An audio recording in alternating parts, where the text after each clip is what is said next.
అందరికీ నమస్కారం. ఈరోజు మనం తెలుసుకోబోతున్న కథ ఓ అమ్మ కథ 4వ భాగం. క్రితం ఎపిసోడ్లో కుసుమ, వినోద్లు పిల్లల కోసం అద్దె గర్భం విధానం గురించి తెలుసుకోవటం, ఆ విధానానికి కుసుమ ఓకే చెప్పటంతో ఆ గర్భాన్ని మోసే తల్లి కోసం ఏజెంట్ని కలిశారు. ఆ ఏజెంట్ తెచ్చిన ఆడమనిషి అంత ఆరోగ్యకరమైన బిడ్డని కనివ్వలేదని డాక్టర్ చెప్పటంతో కుసుమ, వినోద్లు ఆందోళనలో పడ్డారు. మరోవైపు సూరి తనకు పుట్టబోయే బిడ్డ కోసం ముందుగానే తయారు చేయించిన చెక్క ఉయ్యాలని సూరి చనిపోయాక వడ్రంగి తేవటంతో భద్రమ్మ, కాంతం ఇద్దరూ సూరిని తలుచుకొని బోరున ఏడుస్తారు. చివరిగా కుసుమ తల్లి కాలేదు అన్న విషయం తెలిసిన వినోద్ తల్లి అతనికి మరో పెళ్లి చేస్తానని చెప్పి వెళ్లటంతో వాళ్ళిద్దరూ షాక్లో ఉండిపోతారు. ఆ తర్వాత ఏం జరుగుతుందో ఇవాల్టి ఎపిసోడ్లో చూద్దాం. ఒక రోజున తెల్లవారుతూనే వినోద్ తల్లి మ్యారేజ్ బ్రోకర్తో సహా కొడుకు దగ్గరకొచ్చి ఇలా అంటుంది. రే వినోద్, నీకోసం చక్కటి సంబంధాలొచ్చాయి. వీటిలో నీకు నచ్చిన అమ్మాయిని సెలెక్ట్ చేసుకుంటే మేము మిగిలిన మాటలు మాట్లాడుకుంటాం అని అనటంతో వినోద్కి కోపం వచ్చింది. తల్లి అని కూడా చూడకుండా ఆమె మీద కోప్పడతాడు వినోద్. ఏంటమ్మా నువ్వు చేస్తున్న పనేంటి? నీకసలు బుర్ర పనిచేస్తుందమ్మా? పెళ్ళై నా భార్య నా పక్కనే ఉండగానే నాకు మరో పిల్లని చూస్తున్నావే? అసలు నువ్వు తల్లివేనా? నా భార్య తల్లి కాలేకపోతే మిమ్మల్ని తాత, నానమ్మల్ని చేయటానికి నేను ఇంకో పెళ్లి చేసుకోవాలి, అంతేనా? మీకు నేను కొడుకునా లేకపోతే వారసుల్ని కనిచ్చే మెషిన్నా? ఏదో కోపంలో ఒక మాట అన్నావులే అని సరిపెట్టుకుంటే ఇప్పుడేకంగా మ్యారేజ్ బ్రోకర్తో సహా ఇంటికొచ్చి సంబంధాలు చూపిస్తావా నాకు? చూడు వినోద్, నీకు ముందే చెప్పాను, నా మాట గనక కాదంటే. కాదంటే ఏంటి? చచ్చిపోతావా? చచ్చిపోమ్మా. ఒక ఆడపిల్ల కష్టాన్ని, కన్నీళ్ళని చూసి ఆనందించాలనుకునే నువ్వు ఉంటే ఎంత, పోతే ఎంత? కొడుకు కష్టంలో ఉన్నాడంటే ఏ తల్లికైనా పేగు కదులుతుంది అంటారు. కాని నీకు మనసే లేదనుకుంటా. అందుకే బంధం విలువ తెలియటం లేదు నీకు అని తన తల్లి మీద ఎప్పుడూ లేనంత కోపాన్ని చూపించాడు. కొడుకు మాటల్లో అతనికి తన భార్య మీద ఎంత ప్రేముందో అర్థమైంది ఆ తల్లికి. అంతేకాదు, తన మాట నెగ్గాలి అనే పంతంతో ఆమె ఎంత తప్పుగా ఆలోచించిందో, దానివల్ల కొడుకు దృష్టిలో ఎంత దిగజారిపోయిందో తెలియటంతో ఏడుస్తూ అక్కడ్నుంచి వెళ్ళిపోయింది వినోద్ తల్లి. అప్పుడు కుసుమ వినోద్తో ఇలా అంటుంది. నువ్వు మాట్లాడింది చాలా తప్పు. ఆమె నీ కన్నతల్లి వినోద్. అలా నోటుకొచ్చినట్టు మాటలు ఎలాగంటావు?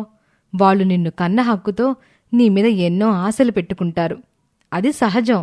దానికి నువ్వు మెల్లగా కన్విన్స్ చేయాలి, కానీ ఇలా నోరు పారేసుకుంటే అది పద్ధతి కాదు అని కుసుమ వినోద్ని తిట్టటంతో వినోద్ తన నోటి తొందరపాటుని తెలుసుకుని తల్లికి క్షమాపణ చెప్పటానికి వెళ్తాడు. మరోవైపు భద్రమ్మ ఇంట్లో ఆమెతో కాంతం ఇలా అంటుంది. చూడే భద్ర, అయిందేదో అయిపోయింది. ఎప్పటికే మన సూరు గడిపోయి 2 నెలలు అయిపోయింది. ఇంకో 10 నెలలైతే సంవత్సరం వస్తుంది. అదయ్యాక నీకు మళ్ళీ పెళ్లి చేస్తానే. ఇలా ఎంతకాలమని మోడ్లాగా ఒంటరిగా ఉంటావు అని అనటంతో ఆ మాటకి భద్రమ్మ ఇలా బదులిస్తుంది. ఏంటత్తా, నీకు మతి కనిపోయిందయ్యేటి?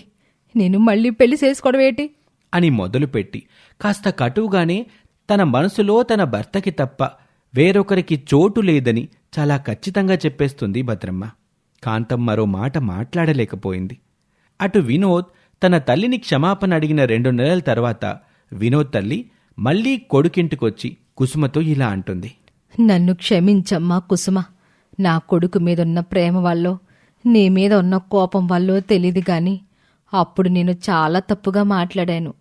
నాలాగే నా కొడుక్కి నోటి దురుసు ఎక్కువ కావడంతో ఆడు నన్ను మాటలనేశాడు. కాని మళ్ళీ సారీ చెప్పాడు. మేమిద్దరం తల్లి కొడుకులం గనక క్షమాపణ మామూలే. కాని నీ పట్ల నేను చేయాలనుకున్నది చాలా తప్పు. అందుకే నన్ను క్షమించమ్మా. అయ్యో అత్తయ్య, అంత మాట అనకండి. ఆ రోజు మీరన్న మాటల్లో కూడా నాకు ఆయన మీద మీకున్న ప్రేమే కనిపించింది గాని నా మీద కోపం కనిపించలేదు. నన్నే మీరు క్షమించాలత్తయ్య. మీకొక వారసుడినో వారసురాలనో ఇవ్వలేకపోతున్నందుకు అని అత్తాకోడలిద్దరూ మొదటిసారి మాటలతో దగ్గరవుతారు. అది చూసిన వినోద్ చాలా సంతోషిస్తాడు. మరోవైపు భద్రమ్మ ఇంట్లోనే బాధగా కూర్చోవటం చూసిన కాంతం ఇలా అంటుంది. భద్ర, ఎన్ని రోజులని అలా బాధగా కూసుంటావు చెప్పు. పోని మళ్ళీ నువ్వు పనిలోకెళ్ళవే. వద్దత్తా, నేను లేకపోతే నిన్నెవరు చూసుకుంటారు? నన్ను నేను చూసుకుంటా గాని నీకు కూసింత వాతావరణం మార్పుగా ఉంటది. పనిలోకి వెళ్ళిరాయే, మీ అమ్మగారు కూడా నిన్ను సొంత మనుషులా చూసుకుంటాదిగా. పైగా ఆళ్ళు పిల్లలు లేరన్న బాధలో ఉన్నారంటివి గదా. అని చెప్పడంతో కాసేపటికి భద్రమ్మ కన్విన్స్ అవుతుంది. ఓ 2 రోజుల తర్వాత పనిలోకి వెళ్తుంది. ఇటు వినోద్, కుసుమలు రెగ్యులర్గా డాక్టర్ని కలవటం, తమ బిడ్డని మోయటానికి కావాల్సిన తల్లి కోసం చూడ్డం, సరైన వాళ్ళు దొరక్కపోవడంతో నిరుత్సాహపడ్డం వాళ్ళకి మామూలైపోయింది. అలాగే ఒకరోజు డీలాపడి ఇంటికొచ్చారు. ఆ రోజు ఇంట్లో వినోద్ తల్లి కూడా ఉంది. వంటగదిలో భద్రం ఏదో పనిలో ఉంది. అప్పుడు డీలా పడిన కొడుకు కోడలతో వినోద్ తల్లి ఇలా అంటుంది. కుసుమా, నేనిలా అంటున్నానని మరోలా అనుకోవద్దు. మీ బిడ్డను మోయడానికి ఒక తల్లిని వెతుకుతున్నారు కదా, ఎవరో పరాయి వాళ్ళెందుకు? మనింట్లో పనిచేసే భద్ర ఉంది కదా, పాపం భర్త పోయి అత్తగారికి ఆరోగ్యం సరిగా లేక ఆర్థిక కష్టాల్లో ఉందని కూడా చెప్పావు కదా నువ్వు. ఆ ఇచ్చే డబ్బేదో మన అనుకునే మనిషికి, ఈ పని మనిషికే ఇస్తే ఇద్దరూ సంతోషంగా ఉండొచ్చు కదా. ఒకసారి ఆలోచించండి అని అత్తగారు చెప్పడంతో కుసుమ చాలా ఎగ్జైట్ అయింది. వెంటనే అత్తగారితో ఇలా అంటుంది. నిజమే అత్తయ్య, ఇన్నాళ్ళు మాకు రాలేదు ఈ ఆలోచన. నేను భద్రాన్ని ఇప్పుడే అడుగుతాను అని వెళ్ళబోతూ ఉంటే వినోద్ ఆమెను వారిస్తూ ఇలా అంటాడు. ఆగు కుసుమ, తొందరపడకు. పాపం ఆమె భర్త పోయిన బాధలో ఆముంది. ఇలాంటి విషయం అడిగితే ఎలా రియాక్ట్ అవుతుందో ఏమో, కాస్త టైం చూసుకొని అడుగు అని అనటంతో ఆ రోజుకి ఆగినా ఓ 2 రోజుల తర్వాత భద్రాన్ని అసలు విషయం అడిగేసింది కుసుమ. అప్పుడు భద్రం ఇలా రియాక్ట్ అవుతుంది. ఏటమ్మ మీరు మాట్లాడేది? నాకు మొగుడు చచ్చిపోయి 3 నెలలు దాటింది. ఇప్పుడు నేను మీకోసం కడుపేసుకొని తిరిగితే లోకం అనే మాటలు మేము ఎట్టానమ్మ భరించాలి? లేదమ్మా, ఇవన్నీ కాని పనులు, నన్ను వదిలేయండి అని చెప్పటంతో కుసుమ భద్రమ్మని ఇలా బ్రతిమిలాడుతుంది. నీ కాళ్ళు పట్టుకుంటానే భద్రా, నేను నా తోబుట్టుగా అనుకున్నానిన్నాళ్ళు. ఇప్పటికే బయట ఎంతో మంది దగ్గర ప్రయత్నించాం, కానీ ఎవరి దగ్గర మా పని కాలేదు. పైగా మీ అత్తగారికి గుండె ఆపరేషన్ చేయించడం కోసం నువ్వు కూడా డబ్బని ఎన్నో తిప్పలు పడుతున్నావు కదా. అందుకే మీ అత్తకి ఆపరేషన్ మేం చేయిస్తాం. మా కోసం ఒక బిడ్డని కని మాకిచ్చేవే. నీ రుణాన్ని ఈ జన్మలో మర్చిపోలేం భద్రా అని చేతులు పట్టుకుని బ్రతిమాలటం, తన అత్తగారి గుండె ఆపరేషన్కి డబ్బులిస్తాను అనటంతో భద్రమ్మ కాస్త ఆలోచనలో పడింది.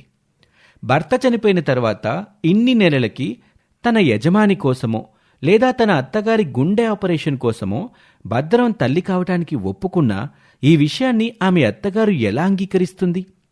కొడుకు చనిపోయిన తర్వాత కోడలిని కూతురుగా చూసుకుంటున్న కాంతం ఇలాంటి పరువు తక్కువ పని చేస్తే కోడలిని క్షమిస్తుందా?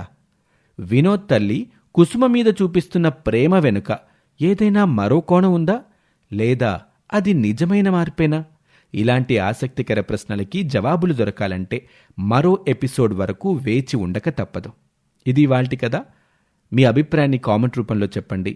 అలాగే ఇప్పటివరకు మీరు మా ఛానల్ని సబ్స్క్రైబ్ చేసుకోకపోతే వెంటనే సబ్స్క్రైబ్ చేసుకోండి.